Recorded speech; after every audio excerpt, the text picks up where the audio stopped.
السلام علیکم ورحمۃ اللہ وبرکاتہ۔ اعوذ باللہ من الشیطان الرجیم، بسم اللہ الرحمن الرحیم۔ آیت نمبر 112۔ التائبون توبہ کرنے والے، العابدون عبادت کرنے والے، الحامدون حمد و ثنا کرنے والے، السائحون روزہ رکھنے والے، الراکعون رکوع کرنے والے، الساجدون سجدہ کرنے والے، الآمرون حکم دینے والے، بالمعروف نیکی کا، والناہون اور روکنے والے، عن المنکر برائی سے، والحافظون اور حفاظت کرنے والے، لحدود اللہ اللہ کی حدوں کی، وبشر المؤمنین اور خوشخبری سنا دیجیے مومنوں کو۔ ایمان والوں کی صفات اللہ پاک نے اس آیت میں مختلف انداز سے مختلف خوبیوں کے ساتھ بیان فرمائی کہ ایمان والے توبہ کرنے والے ہیں، اللہ کی عبادت کرنے والے ہیں، اس کی حمد و ثنا کرنے والے ہیں۔ اور یہ جو ایک ایک لفظ کو اللہ نے الگ الگ بیان فرمایا ہے، یہ اس لیے بیان فرمایا ہے کہ اس سارے کاموں کو وہ کمال تک پہنچانے والے ہیں، یعنی کہ ایسی توبہ کرنے والے کہ جس کے بعد نافرمانی نہیں، اس گناہ کا خیال نہیں، ایسی عبادت کرنے والے کہ اس کے ساتھ کسی کو شریک نہ ٹھہرانے والے، ایسی حمد و ثنا کرنے والے کہ اس کی کسی چیز کی ناشکری نہ کرنے والے، ایسے روزے دار حصول تقویٰ پانے والے، اور ایسے رکوع کرنے والے اور سجدہ کرنے والے کہ اپنے رب کے سوا کسی کے سامنے نہ جھکنے والے، اور جو ایمان والوں کا خاصہ ہے کہ ان کے سامنے کوئی برائی ہوتی دیکھے تو اس کو روکیں، اور اگر کوئی برا کام کر رہا ہو تو اس کو نیک کام کا حکم دیں۔ یہ اہل ایمان کا خاصہ ہے، لیکن آج کے دور کے تقاضوں کے مطابق یہ کام سب سے مشکل ہوتا چلا جا رہا ہے، کسی کو اچھے کام کا حکم دینا اور برے کام سے روکنا۔ ہم فیس بک پہ پوسٹیں کرتے ہیں اور فیس بک پہ دوسروں کو نصیحتیں کرتے ہیں، ادھر تو شیئر کرنا آسان ہے،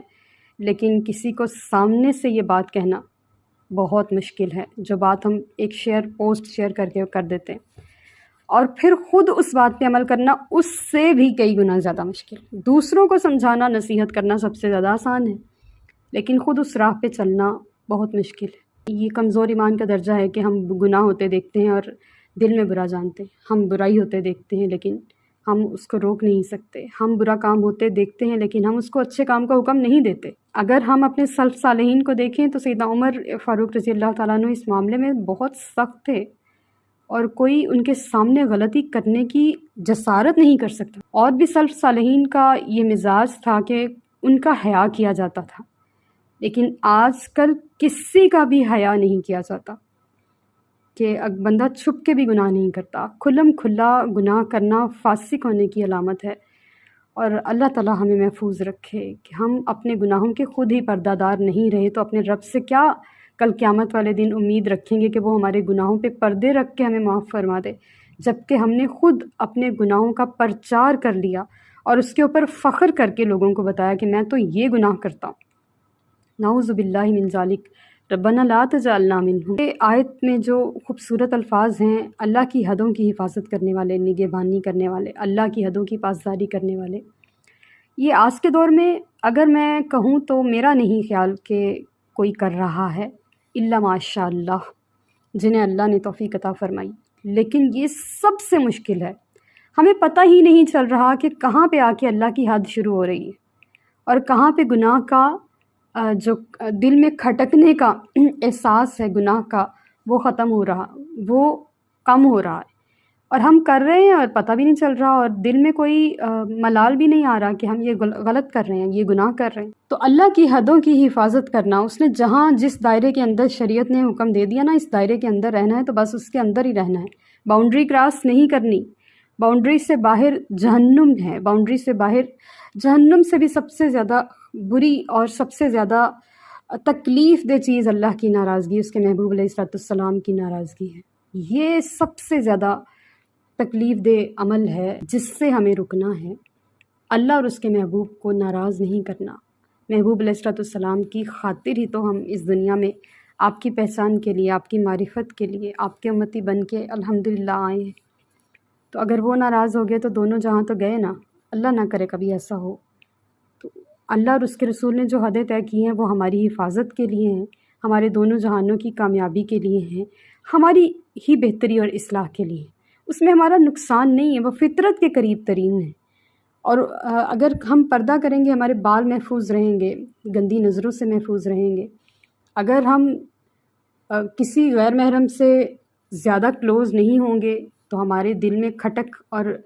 پشیمانی اور شرمندگی نہیں ہوگی۔ اگر ہم بڑوں کے ساتھ یا اپنے پیاروں کے ساتھ بدتمیزی نہیں کریں گے یا بدسلوکی بدزبانی نہیں کریں گے تو ہمارا دل مطمئن رہے گا، ہماری زبان خراب نہیں ہوگی، گالی گلوچ سے آلودہ نہیں ہوگی۔ اگر ہم اپنے چھوٹوں پر شفقت نہیں کریں گے تو ہمیں اللہ کی مخلوق پہ پیار کرنا کیسے آئے گا؟ اگر ہم اللہ کی ساری حدیں جو اس نے ہمارے لیے، اگر ہم شراب، جوئے اور اس طرح کی دیگر خرافات سے دور رہیں گے تو ہماری طبیعت بھی صحیح رہے گی، ہماری طبی فوائد بھی ہوں گے اور روحانی فائدے تو ہوں گے ہی ہوں گے، اور اللہ کی نافرمانی سے بھی بچیں گے۔ یعنی کہ جتنی بھی ہمارے معاشرے کے رذائل اخلاق ہیں اگر ہم ان سے بچیں گے تو سمجھ لیں کہ ہم اللہ کی حدوں کی حفاظت کر رہے ہیں۔ اور اللہ کی حدوں کی حفاظت میں اگر بندہ ایک دن کھڑا ہو جائے تو وہ پھر روزانہ کھڑا رہ سکتا ہے، گالی گلوچ سے، غیبت سے، چغلی، کسی کا برا چاہنے سے، حسد سے، دیگر اخلاقی برائیوں سے، یا برائیاں کرنے سے، قتل و غارت سے، کسی کا دل توڑ دینے سے۔ دل توڑنا بھی قتل کر دینے ہی کے مترادف ہوتا ہے۔ اور کہتے ہیں نا کہ مسجد ڈھا دے مندر ڈھا دے جو کچھ ڈھیندا، پر کسے دا دل نہ ڈھائیں رب دلاں وچ رہندا۔ یعنی کہ اللہ پاک دلوں میں رہتا ہے، اس لیے دل توڑنا ہمارے لیے ناجائز ہے، جو اس کا مسکن ہے اسی کو توڑ دینا۔ تو یہ اللہ کی حدیں ہیں، ان کی حفاظت کرنا، اور جو ان ساری باتوں پر کاربند رہا فبشر المؤمنین،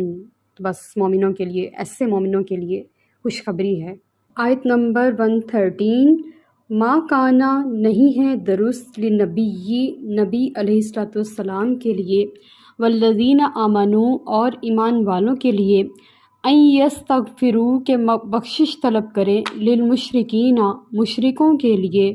ولو کانوا اگرچہ وہ ہوں، اولی قربا قریبی رشتہ دار، یعنی کہ وہ مشرک قریبی رشتہ دار بھی ہوں، من بعدی اس کے بعد، ما تبینہ کہ واضح ہو چکا، لہم ان کے لیے، انہم کہ یہ لوگ، اصحاب الجحیم دوزخی ہیں۔ کچھ صحابہ اکرام نبی کریم صلی اللہ علیہ وسلم کی بارگاہ میں آئے اور عرض کرنے لگے، یا رسول اللہ، ہمارے جو کافر بہن بھائی یا والدین اس دنیا سے چلے گئے، کیا ہم ان کے لیے بخشش کی دعا کر سکتے ہیں؟ تو نبی کریم صلی اللہ علیہ وسلم نے انہیں جواب نہیں دیا، بلکہ اللہ پاک نے آیت نازل فرما دی کہ ہر وہ شخص جو کفر کی حالت میں مرا، اس کے لیے بخشش کی دعا کرنا نبی کے لیے اور اہل ایمان کے لیے جائز نہیں۔ اور جب یہ منافق مرا تھا عبداللہ بن ابی، تو اس کے بھی کچھ حواری نبی کریم صلی اللہ علیہ وسلم کی بارگاہ میں آ کے کہنے لگے تھے، حضور اس کی بخشش کے لیے دعا کیجیے۔ تو حضور نے دعا نہیں فرمائی تھی اللہ کے اس حکم کے مطابق کہ اللہ پاک نے مشرکوں کی بخشش کے لیے دعا کرنا ناجائز قرار دیا، اگرچہ وہ قریبی رشتہ دار ہی کیوں نہ ہوں، بہن بھائی ہی کیوں نہ ہوں، اتنا کلوز رشتہ بھی کیوں نہ ہو، ان کی بخشش کی دعا نہیں کی جا سکتی۔ زندگی بھر ان کی ہدایت کی دعا کرتے رہتے، شاید اللہ تعالیٰ کسی موڑ پہ انہیں اسلام کی توفیق دے دیتا، لیکن جن روحوں کا اسلام لکھا ہی نہیں تھا، اب وہ کیسے اسلام قبول کر لیتے؟ لیکن جو مسلمان ہیں ان کو بھی اپنے ایمان پر غرور نہیں کرنا چاہیے، اس میں ان کا کوئی کمال نہیں ہے کہ وہ مسلمان ہیں، کمال اللہ کی ذات کا ہے کہ اس نے انہیں مسلمان پیدا فرمایا، یا مسلمان گھروں میں پیدا فرمایا، یا اسلام لانے کی توفیق دی، اللہ نے احسان فرمایا ہے۔ اس لیے اس بات کو کبھی غرور کا باعث نہیں بننے دینا چاہیے، بلکہ ہمیشہ عاجزی میں یہ دعا کرتے رہنا چاہیے کہ مولا جس ایمان پر زندگی دی اسی ایمان پر موت عطا فرمانا، جس عقیدے پر، جس کلمے پر تو نے ہمیں زندہ رکھا، اگر صحیح نہیں تھا تو کلمہ حقیقی، عقیدہ حقیقی پر ہمیں وفات نصیب فرمانا، اور اگر صحیح تھا تو اس پر استقامت عطا فرمانا۔ یہ دعا ہمیں اپنی دعاؤں میں ہمیشہ شامل رکھے رہنا چاہیے کہ الہی بحق بنی فاطمہ کہ برقول ایماں کنی خاتمہ، اگر دعوتم رد کنی ور قبول، منو دست و دامان آل رسول کہ مولا آل رسول کے دامن کا صدقہ، اگر تو ہماری دعائیں قبول کرے نہ کرے، لیکن ہمارے ہاتھوں میں آل رسول کا دامن ہے، ہمارا خاتمہ بال ایمان فرمانا۔ تو آل رسول کا دامن انشاءاللہ خاتمہ بالایمان کی حقیقی سند ثابت ہوگا۔ اب یہاں پہ کچھ معترضین بھی ہیں جنہوں نے اس آیت کو بیس بنا کے نبی کریم صلی اللہ علیہ وآلہ وسلم کے والدین کے حق میں دعا کرنے کو ناجائز قرار دیا ہے۔ ہمیں چونکہ ہر جگہ حق بات کرنے کا حکم ہے اور حق راستہ دکھانے کا حکم ہے، اس لیے ہم نے اس بات کو پوائنٹ آؤٹ کیا کہ ہمیں یہ عقیدہ نہیں رکھنا۔ اللہ کریم نے محبوب علیہ السلام کی چاہت پر ان کی روحوں کو حضرت عبداللہ رضی اللہ تعالیٰ عنہ اور سیدہ آمنہ رضی اللہ تعالیٰ عنہا کی روح مبارک کو حاضر فرمایا تھا اور انہیں حضور نے ہی کلمہ پڑھا کے مسلمان فرمایا تھا۔ سبحان اللہ۔ اور اس وقت جس وقت ان کا وصال ہوا تھا وہ دین حق پر ہی تھے، وہ حضرت ابراہیم علیہ السلام کے دین پر ہی تھے، وہ مشرک نہیں تھے جب وہ دنیا سے گئے ہیں۔ اور آپ کے دادا حضرت عبد المطلب رضی اللہ تعالیٰ عنہ مشرک نہیں تھے، آپ نے کبھی بت پرستی نہیں کی تھی بلکہ خانہ کعبہ کے مجاور تھے۔ آپ کے حق میں دعا کرنا ہمارے لیے عین ہماری بخششی کا باعث ہے کہ آپ حضور کے دادا ہیں، آپ نے حضور کو پالا ہے۔ اور بھی حضور کے جتنے رشتہ دار جو کہ کبھی مشرک نہیں رہے، کبھی بت پرستی نہیں کی، ان میں حضرت ابو طالب رضی اللہ تعالیٰ عنہ بھی شامل ہے، جن کے ایمان کے بارے میں لوگ طرح طرح کی باتیں کرتے ہیں۔ وہ بھی ایمان کی حالت میں ہی اس دنیا سے تشریف لے گئے۔ حضرت علی رضی اللہ تعالیٰ عنہ کے والد محترم اور ایمان پہ نہ جائیں، بات تو سمجھ میں ہی نہیں آتی کہ اس طرح ہوا ہوگا۔ اور سیدہ جو آپ کی چچی جان تھی نبی کریم صلی اللہ علیہ وسلم کی، سیدہ فاطمہ بنت اسد، آپ ان کو اپنی والدہ بولا کرتے تھے۔ ان کے لیے آپ نے مغفرت کی دعا فرمائی، نماز جنازہ پڑھائی، ان کی تجہیز و تکفین کی، اور پھر آپ کا ایمان تو ثابت ہو گیا نا۔ ان سب کے لیے دعا کرنا ہمارے ایمان کا حصہ ہے۔ اور جب ہم نماز ہی پڑھتے ہیں، آپ خود سوچیں، اللہم صلی علی محمد وعلی آل محمد کما صلیت علی ابراہیم وعلی آل ابراہیم۔ دیکھیں آل ابراہیم میں تو یہ آ گئے نا، تو بات ختم ہو گئی۔ ہم ان پر نماز میں درود و سلام پڑھتے ہیں تو اللہ تعالیٰ نے ان کی بخشش کا وسیلہ اس انداز سے بنا دیا۔ آیت نمبر 114، وما کانا، نہ تھی استغفار یا مغفرت کی دعا ابراہیم علیہ السلام کی لی ابی ہی اپنے باپ کے لیے، الا مگر یہ کہ موعدۃ ایک وعدے کو پورا کرنے کی وجہ سے، وعدہا جو انہوں نے کیا تھا ایاہو ان سے، فلما پس جب تبینہ ظاہر ہو گیا، لہو ان پر، انہو کہ بے شک وہ، عدو للہ دشمن ہے اللہ کا، تبرع تو بیزار ہو گئے آپ، منہ اس سے، ان بے شک ابراہیم علیہ السلام، لأواہ بہت نرم دل، حلیم بردبار تھے، یعنی کہ برداشت کرنے والے تھے۔ حضرت ابراہیم علیہ السلام نے اپنے چچا آزر جس نے آپ کو پالا تھا، ان کی بخشش کی بہت دعا کی تھی، اور یہ التجا کرتے رہتے تھے مولا سے کہ یا اللہ تو نے اسلام کی طرف ہدایت عطا فرما۔ اور آپ نے ان سے وعدہ بھی کیا تھا کہ میں ضرور تمہارے لیے بخشش کی دعا کروں گا کہ اللہ تمہیں ایک دن اسلام کے راستے پر چلائے، اور آپ یہ دعا کرتے رہے جب تک کہ وہ زندہ رہا۔ لیکن بعض اوقات نبیوں کی دعا بھی قبول نہیں ہوتی، کیونکہ وہاں پہ ایمان کا جو ایک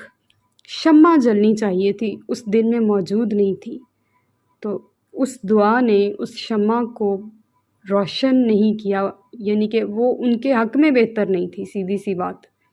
تو اس انداز میں ہی وہ کفر کی حالت میں اس دنیا سے چلا گیا۔ جب آپ کو پتہ چلا کہ وہ کفر کی حالت میں ہی چلا گیا ہے تو آپ نے اپنا وہ وعدہ ختم کر دیا کہ میں تمہارے لیے ضرور بخشش کی دعا کرتا رہوں گا۔ جب وہ کفر کی حالت میں مر گیا، اللہ کا دشمن مرا، دشمنی کی حالت میں مرا، تو وہ بیزار ہو گئے۔ حضرت ابراہیم علیہ السلام بڑے نرم دل اور بردبار تھے، آپ کے دل میں بڑی خواہش تھی کہ وہ مسلمان ہو جائیں، لیکن اللہ نے چونکہ ان کی قسمت میں ایمان نہیں رکھا تھا، اس لیے وہ مسلمان نہیں ہوئے اور وہ کفر کی حالت میں مر گئے۔ یہاں پہ نبی کریم صلی اللہ علیہ وآلہ وسلم سے جو ایک حدیث صحیح مروی ہے وہ یہ ہے کہ حضور نے فرمایا، مجھے بنی آدم کے بہترین زمانے میں مبعوث فرمایا گیا، اس لیے ناممکن ہے کہ حضور کے آباء و اجداد میں کوئی کافر گزرا ہو۔ تفسیر مظہری ہے۔ یہاں جو باپ کی بات ہو رہی ہے وہ چچا کی بات ہو رہی ہے۔ باپ کا نام جو تھا وہ طارق تھا، تا الف ر خا، اور یہ جو ہے یہ آذر کی بات ہو رہی ہے، تو یہ تو ناموں کا ہی حتمی اللہ پاک نے قرآن پاک میں نام لے کے آذر ایک جگہ پہ فرمایا ہے، تاکہ پتہ چل جائے کہ یہ طارق کی بات نہیں ہو رہی، یہ آپ کے چچا کی بات ہو رہی ہے۔ اور عربی زبان میں چچا کے لیے بھی اب کا لفظ ہی استعمال ہوتا ہے، یعنی کہ باپ کے برابر ہوتے ہیں، اس لیے ان کو ذرا اچھا رینک دینے کے لیے، ان کی رسپیکٹ کے لیے قرآن پاک نے چچا کے لیے بھی ابھی یعنی کہ باپ کا ہی لفظ استعمال۔ وما علینا الا البلاغ المبین۔ Like, subscribe and share.